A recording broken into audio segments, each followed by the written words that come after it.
लातूरच्या सांगवीत शेती विक्रीच्या वादातून मुलाने आईचा गळा आवळून खून करून मृतदेह शेतात पुरला, नंतर आत्महत्या केली। मुंबई गोवा महामार्गावरील कशिडी घाटात रिकाम्या एलपीजी टँकरला अपघातानंतर भीषण आग, वाहतूक ठप्प। उत्तर प्रदेशात सुनेच्या विवाहबाह्य संबंधांना विरोध केल्याने सासू-सासऱ्यांना बेदम मारहाण, गुन्हा अद्याप नोंदवला गेलेला नाही। सांगलीत माजी नगरसेवक विशाल पाटील यांचे विश्वासू मनोज सरगर भाजपमध्ये प्रवेश करणार, काँग्रेसला धक्का। बारामतीत शिकाऊ विमान लँडिंग दरम्यान तांत्रिक बिघाडामुळे अपघात, कोणतीही जीवितहानी नाही। जळगावात उपमुख्यमंत्र्यांचा पीए असल्याचे सांगून 18 जणांची 55.60 लाखांची फसवणूक, पती पत्नी आरोपी।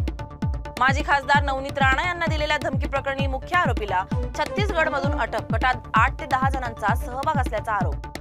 नाशिकमध्ये रक्षाबंधनाच्या आदल्या दिवशी बिबट्याच्या हल्ल्यात 3 वर्षीय मुलाचा मृत्यू, बहिणीने अंत्यसंस्कारापूर्वी राखी बांधली। कोयना विभागातील 105 गावांच्या नागरिकांचा निकृष्ट कामे व सुविधांच्या अभावाविरोधात वाघेरा येथे रास्ता रोको।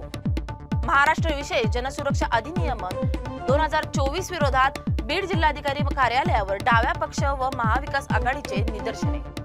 बुलढाण्यात देवाभाऊ लाडकी बहीण नागरी सहकारी पतसंस्थेचे महसूल मंत्री बावनकुळे यांच्या हस्ते उद्घाटन, केवळ महिलांसाठीच पतसंस्था कार्यरत। मुंबई पूर्व द्रुतगती मार्गावर वाहनांची वाहतूक कोंडी, मुंबईवरून ठाण्याच्या दिशेने जाणाऱ्या वाहनांच्या साधारण 7 ते 8 किलोमीटरच्या रांगा।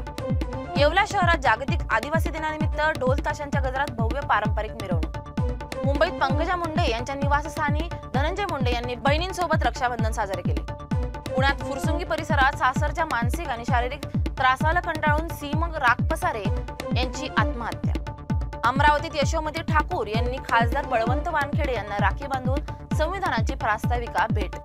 धुळ्याच्या शिंदखेडा तालुक्यात पावसाअभावी मका पीक धोक्यात, शेतकरी चिंतेत।